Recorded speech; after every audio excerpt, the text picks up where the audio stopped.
Hi, my name is Jacob and welcome to another segment of Raw and Uncut on the Abrasive Conversations platform.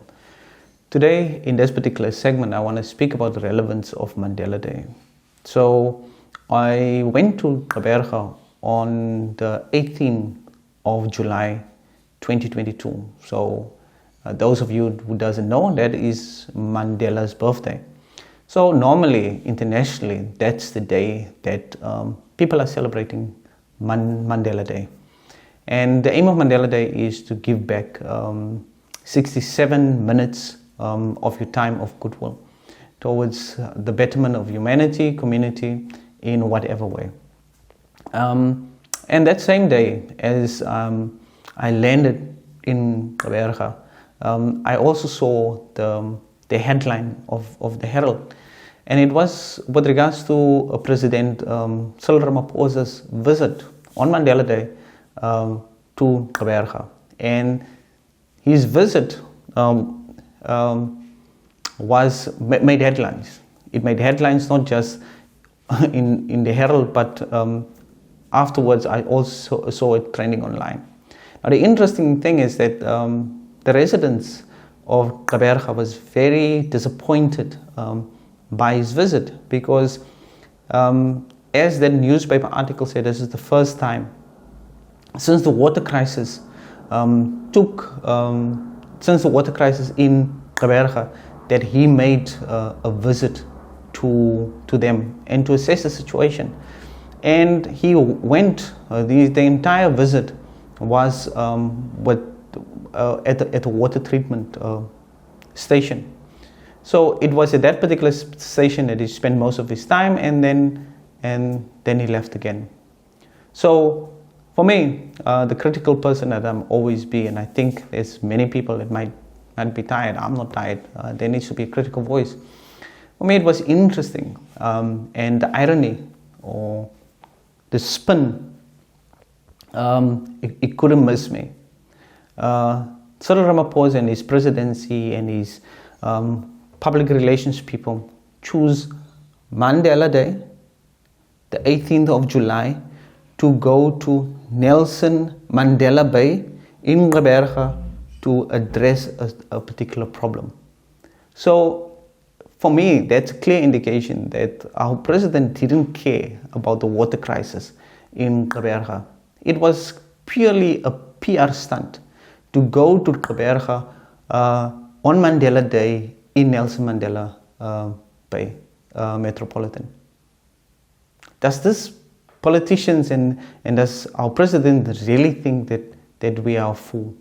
That we cannot see through this type of PR stunts? It is clear as daylight, because if you really cared about the citizens of Gqeberha and the citizens of this particular country, but the people affected by the water crisis, you would have went much sooner. But since your presidency is now marked by scandal after scandal, some of your ministers are corrupt, some of your ministers attack good-willing civilians, you yourself have issues with regards to money stolen at your place, that you didn't follow the correct channels, and then you have one of the most senior and well-respected members of the ANC calling you to order, saying that you promised a plan within 100 days and you didn't deliver on that particular plan. So clearly to me is that you have tapped out already as the president of this particular country. That this is, I don't know, is it boosting your brand? Is it boosting your money? Is it making more money for you? But you clearly, for me, you're clearly not fit to be the president of this particular country. I don't know if there's any other person besides you that are fit to hold this particular, to run this particular country. Yes, I think there's one person so far, I think, that will make a good president in the future. And I think that is Mbaks. I think Fikile Mbalula would be a great president for this particular country. I think he is decisive in his actions. he go for something straight, but more importantly, he makes a decision. Whether that decision is good or bad, he makes the decision. Fikile Mbalula is also one of the few ministers who is responsive. I must say, and I must give credit to Gqeberha. Gqeberha is one of those ministers that is really responsive. If there's a problem in a specific area, he makes sure to go to that specific area. So I must give Gqeberha his due there. Where all of them, the mass shootings are taking place, or where is needed, you will see him there. He even go to rural areas. I know that he went, I think 2 years ago, he went to Machikama municipality.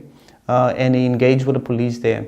A very rural, Western Cape Afrikaans speaking community, but he went there. So I must give Gqeberha his due also. Another minister that I think we have to think about